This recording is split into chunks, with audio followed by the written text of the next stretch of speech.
голын утастай микрофоны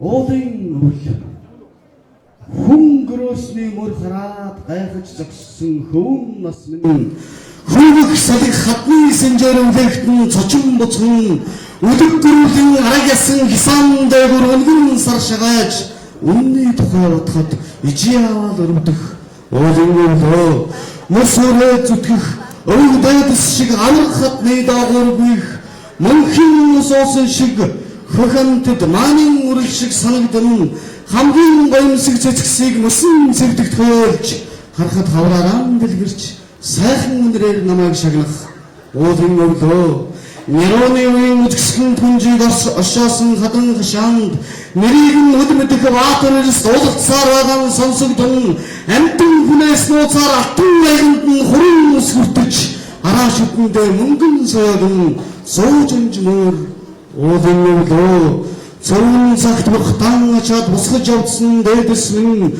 цогөрсөн хоолоогоор цөөд гисээ ташилдж архан харагдан үүр зүрээр дэми юм харлаа гэж тэндэр чулуу хагцаг гэж үзүүлэхэд үүдээр би хараацай мэт шингэн ороод бүлээн яндан тэврэх уулын өвлөө гаргар даргар өвлнүүд хийшин үнэртэлэн мөргөлдсөөр дараа нь одод шиг шар цэцэг цасан дороос түүж одно хоёр банхар өтгөн малангаас гэрэтхэн гарч ирэхтэн хормоо дэрүүлэн үүлэн дээгүр нисэх мэдхүүлгэх уулын өвлөө хөгжмийн хамгийн хүн дөнгөнөөс ч хүн дээр хүрхэн байдаг банхрыг хинз шиг мөргөн тоглосоор тех болон дүүлдэг хамаагүй бүхнийг тасдаж мэдэх бяруу шиг тэр араатнууд хачин уянтгаануудаар хорвоо харж өдөлдөг уулын өвлөө үдшээр хаялах цасны дор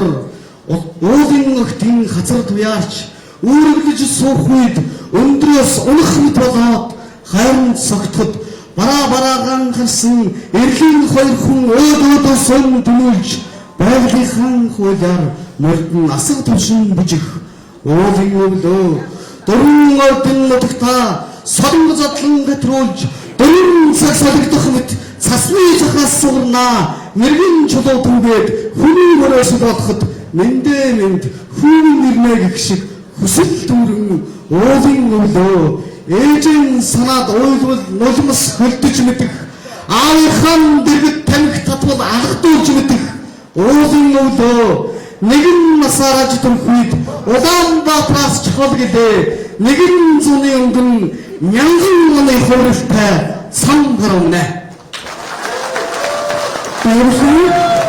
баярлалаа за эрхэм үзэгчдээ өршөөгөөрөө би нэг юм анхааруулад хэлмээр байна. Учир юу гэрээс болор цом яруу найргийн наадмыг 37 жил Монголын зохиолчдын эвлийн хороо Монголын үндэсний олон нийтийн радио телевиз хамтран хийсээр хамтын бүтээл болсон оюуны бүтээл юм. Энд ямар нэгэн зөвшөөрөл ямар нэгэн батлан жавалгүйгээр бусад телевиз ирж мэдээ бичлэг авч болно харин шууд дамжуулалт энэ болор цом наадмыг бичлэгээрч дараа нь бүрэн ихээр явуулах тийм эрхцэн үндэс байхгүй аймаа. Учир юу ийм учраас та бүхэн яг мэдээ авч болно, онцолж нэг шүлэгч, найрагч авч болно. Бусад талаар ямар нэгэн байдлаар Монголын зохиолчдын эвлийн хороо Монголын үндэсний олон нийтийн радио телевизээс зөвшөөрөл авах ёстой юм шүү. Миний харж байхад энд TV8 байна. Өөр энд Монголын үндэсний олон нийтийн радио телевизийн камер, микрофонд ажиллах учиртай гэдгийг та бүхэндээ сануулж хэлье. Анхаарал тавьсанд баярлалаа. Баярлалаа. Энэ боловтой цом яруу найргийн их наадам үргэлжилж байна. Ингээд протоколштой гурван даванд шүлэг найргийн дотор найрагч Төмөр Төвөгийн Бэлсрэн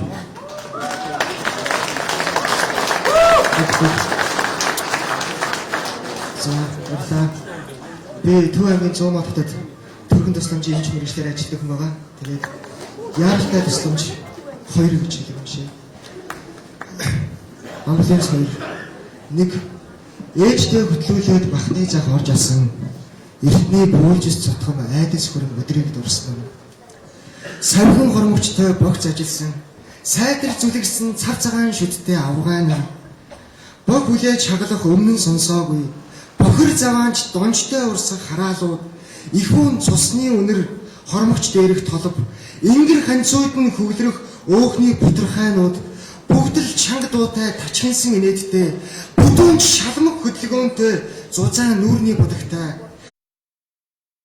Санхын төдийд айдас минь шинээрээ савхин хормогчтой одоохон намайг заатал шулаад өгөх юм шиг санагдана. Хоёр уулууд явган өксөж хүрлээ. Төргний дэрэг дэртээд оруулдаг. Урдах зам харанхуй хад чулуу дүүрэн. Амьсгал хураагаад хэдийн 3 цаг болчихж. Аман зуурчгсан, биеийн хөрчгсөн. Төрүүлгээ гараад л амьсгал хураачдээ. Хинхтгээр нь хүүрийн толб гарчгсан. Түүхэн гэдрэг харуулсан бололтой.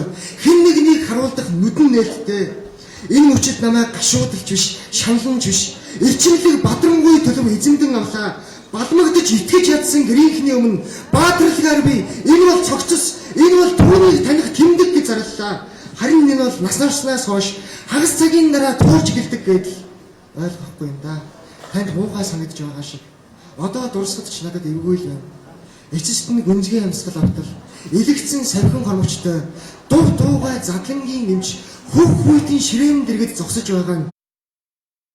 Яг тэр өдөр шиг хараал тавьж богц зажигч нүрээ будаагүйч ялгаагүй л өөхний хэлтэрхий цусны үнэр толб санхын төдийд нүд харанхуйж савхин хормогчтой одоохон намайг задлаад өгөх юм шиг санагдав.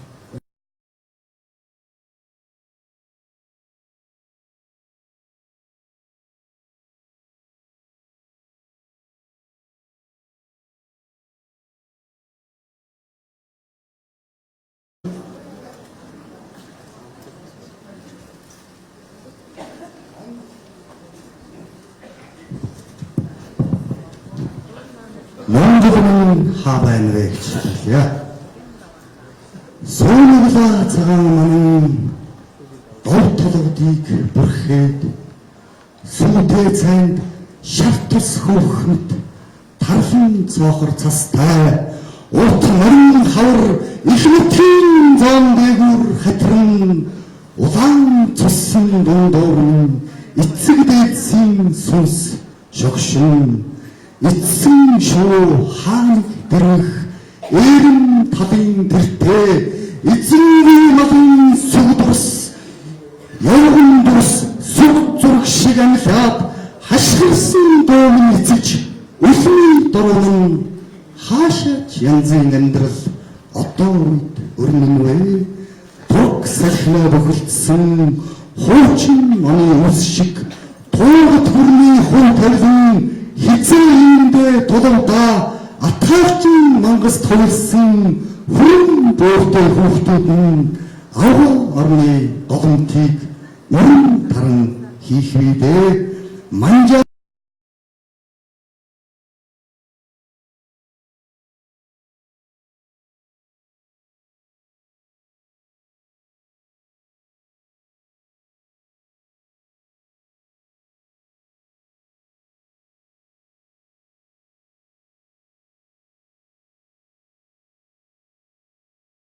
Ирэх баатруудын уухай эсхий эрт цоорой төрч ордонд дуутхан болж өөртөө үлдээсэн эрдэнсийн их толгойгүй бид өөрийн нүдний харцаар энэ насыг туулдаг болох нь их туурмгаар дүүрсэн ачлын цагийн бурангуйг илтийн ирээр савчих хөрвүүд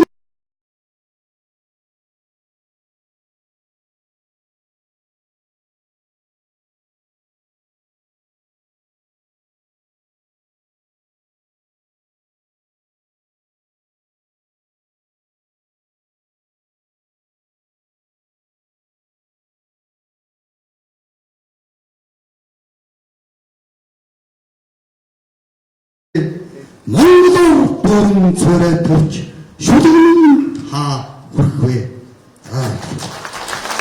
Саяхан өдөршөлтөнд авирагч хөдөлгөөсөн дараагийн ярилцлага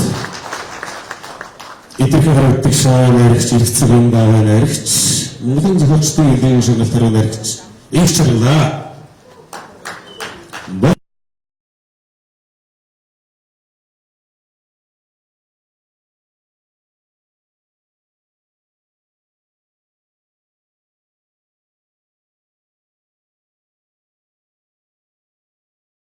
Хизээ хэлсэн энэ үлгэр хизээ төгсгөө. Хөгцөлдөх хашаан дэлгэрээд хөгц үцгийг гадааж иргээд хонс хогшиг хөрөн зүрх хүсээгүй донхийн мөнхийн цаг хугацаа гэдэг мужир хугартай дэлгэрээ элсэн цаг чимээгүй устгийг эгчмэн та анзаарсан уу? Алт мөнгөн хэлхээ бөмбөлөг агаарт хөөцөлдөн дэгдээд харсны хажуугаар өнгөрсөн үзэг